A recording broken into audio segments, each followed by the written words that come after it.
were a response to his candidacy.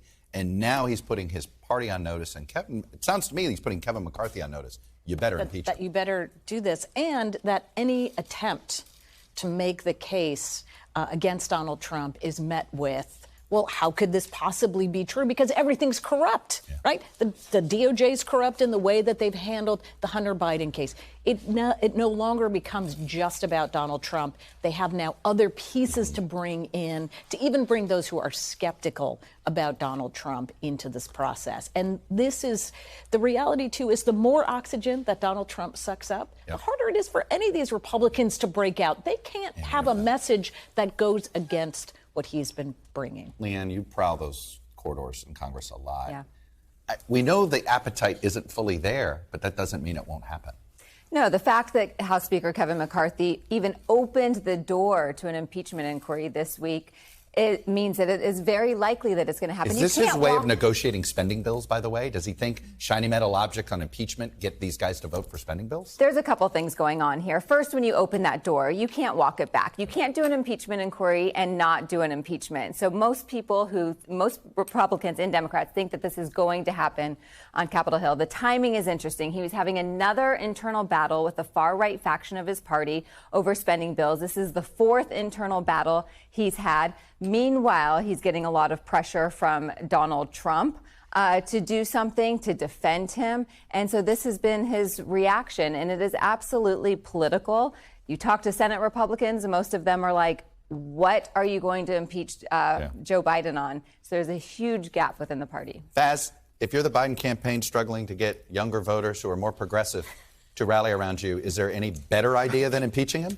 Well, it's that and Trump is a gift every day. I mean, I think we've become accustomed to the idea that Trump evades legal accountability for his entire life, right? Bankruptcies, nonprofits, Trump University, sexual assault, you name it. He has generally avoided legal accountability for those. And you can see that setting into the mindset of the public. Oh, yeah, they always go after him. Oh, and all the way, they're always political. And that attitude in the public, I think, can be engineered by Democrats to say, this time it changes. We've got an opportunity to assert public accountability, and we've got an administration who understands the rule of law, and it doesn't evade some of the richest in our society. Steve, you and I were discussing this collision that's happening, and to plug what you guys are doing at the Dispatch, you've decided to create a whole new beat. That's sort of what's happening here between the Republican primary and this legal situation here. Are Republican elected officials going to wake up on June 1st and go, what have we done? I think so. I mean, if you watched Donald Trump's speech in Erie yesterday, he was making a campaign speech, making the arguments that we're accustomed to hearing.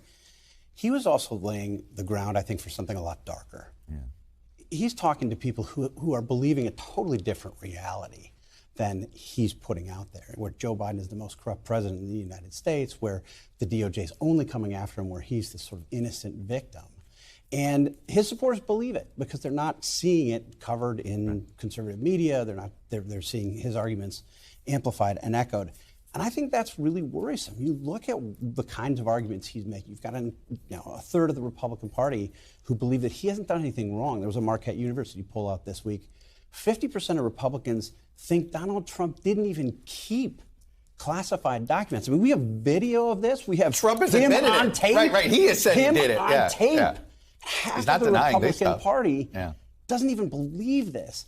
I think we're watching these sort of steps to this collision where Trump is not going to go quietly. And he's calling on Republicans to fight. The clip that you played, by the way, that was one of his biggest applause lines in his speech yesterday. I want to pivot to his chief challenger, Amy, Ron DeSantis, and I keep thinking about a Haley Barbour quote, one of my favorite quotes of his. Good gets better and bad gets worse.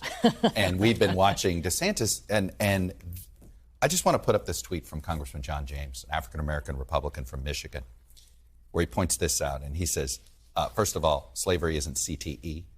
It's one thing he pointed out. And he said, there are only 5 black Republicans in Congress, and you're attacking 2 of them. My brother in Christ, if you find yourself in a deep hole, put the shovel down. Is this recoverable? At what point do we start to ask, is it even recoverable for DeSantis? Well, he's got the money, so that always helps. For how long? We don't know, but he certainly has a super PAC with a great deal of money to help him.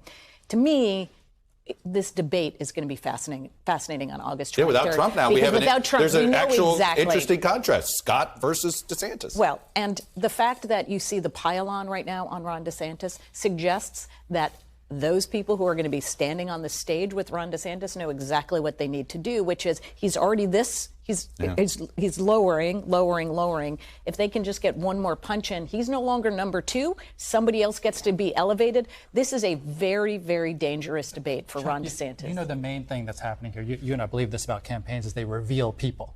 And he is being revealed as of smarmy arrogance. This campaign was born of arrogance. It decided early on when Trump was in the doldrums after the 2022 election that we weren't going to get in. We weren't going to have a Trump-based argument. We're going to sit on our hands while Trump is out there announcing his campaign. They didn't seize that moment. And then when he does come out, he presumes I'm the front runner. No, you can't assume that. There's a Republican ahead who's got the votes locked up. You got to have an argument. And to this day, he can't seem to find one. Steve, do you think DeSantis or Trump is the better nominee for the Republicans? Is DeSantis putting himself in a less electable position?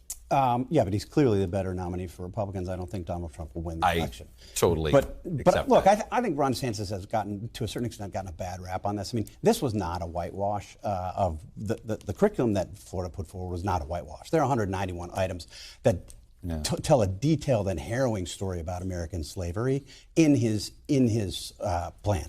And some of the language reflects what's in the AP. The problem I think Ron DeSantis is having as he fights this, he doesn't get the benefit of the doubt anymore. I mean, we had this past week, he had to let go a staffer on his campaign who had created a video with Nazi iconography, whom he hired after this staffer had defended Nick Fuentes, a white nationalist. I mean, you're not going to win people's benefit of the doubt if you're doing that. All right, I got to pause it there.